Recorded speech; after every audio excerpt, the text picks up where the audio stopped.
एक गांव में रानी नाम की एक बहुत ही सुंदर लड़की रहती थी। वो एक गरीब परिवार से थी।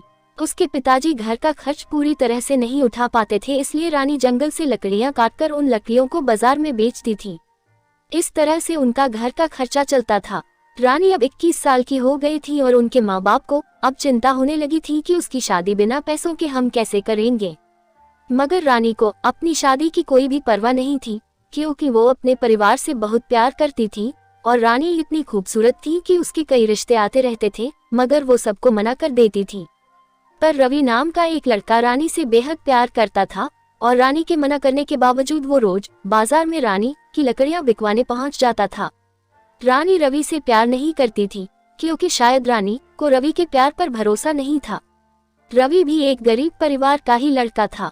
उसके पिताजी बाजार में सब्जी की रेहड़ी लगाते थे, लेकिन शायद रवि के पिताजी को मालूम था कि वो रानी से बेहद प्यार करता है, क्योंकि उनका लड़का रवि अपने पिताजी को ये कहकर रानी की लकड़ियां बिकवाने चला जाता था कि पिताजी, रानी का परिवार हमसे भी ज्यादा गरीब है, इसलिए मैं उसकी लकड़ियां बिकवाने जाता हूँ।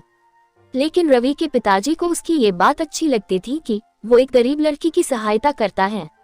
लेकिन रानी को रवि के साथ लकड़ियां बिकवाना बिल्कुल अच्छा नहीं लगता था और एक दिन रानी ने रवि के पिताजी से उसकी शिकायत ही कर दी और उसके पिताजी से ये कहा कि रवि उसके जबरदस्ती चेप होता है और इसे ये कह दीजिए कि आज के बाद मेरी लकड़ियां बिकवाने मेरे साथ ना आए और मुझे इसकी सहायता की बिल्कुल भी जरूरत नहीं है। ये कहकर रानी वहां से चली जाती है। रानी की यह बात सुनकर रवि बहुत उदास हो जाता है और वह अपने कमरे में चला जाता है।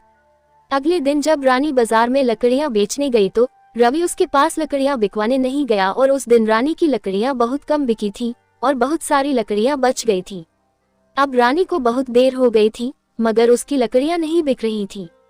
तब उसने सोचा कि आज तो बहुत कम लकड़ियां बिकी हैं और घर का खर्च कैसे चलेगा। ये सोचकर वो घर चली जाती है। रानी जब घर पहुंचती है तो वो क्या देखती है कि उसके पिताजी की तबीयत बहुत ज्यादा खराब थी और उसकी माँ रो रही थी और रोते रोते कह रही थी कि बेटी, तुम्हारे पिताजी को जल्दी अस्पताल ले चलो, मैं बहुत देर से तुम्हारा ही इंतजार कर रही थी। जल्दी किसी तांगे वाले को बुलाकर लाओ ताकि तुम्हारे पिताजी को जल्दी अस्पताल लेकर चलें। लेकिन अब बहुत रात हो गई थी और रात में एक भी तांगे वाला नहीं खड़ा था। रानी अब बहुत परेशान हो गई, मगर उसे कोई भी रास्ता नहीं दिख रहा था। तभी उसे रवि की याद आई और वो दौड़ी दौड़ी रवि के घर पहुंची। फिर वो जोर जोर से उसके घर का दरवाजा बजाने लगी।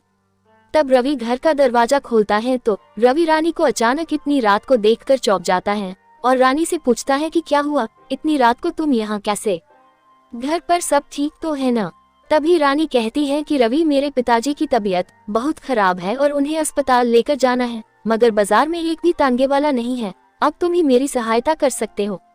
तभी रवि चुपचाप अपने पिताजी की सब्जी के रेड़ी निकाल लेता है और रेड़ी के साथ अपने एक दोस्त को भी रानी के पिताजी की सहायता के लिए बुला लेता है और जल्दी से रानी के पिताजी को रवि और उसका दोस्त रेड़ी पर लेटाकर जल्दी से अस्पताल ले जाते हैं और अस्पताल ले जाकर जल्दी से उनका इलाज करवाते हैं।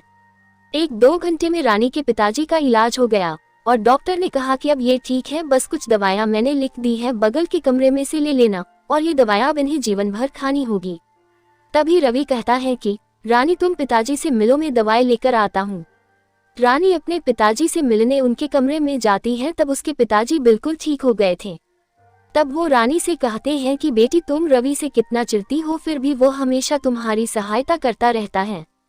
तभी रवि का दोस्त भी बोलता है कि रानी, रवि ही हम सबको ये कहता है कि तुम सब रानी से ही लकड़ियां खरीदा करो ताकि तुम्हारी सहायता हो सके। और रानी, मैं तुम्हें ये भी बताना चाहता हूँ कि रवि बहुत ही अच्छा लड़का है और तुम हो कि रवि के घर पर जाकर उसकी बेइज्जती कर दी।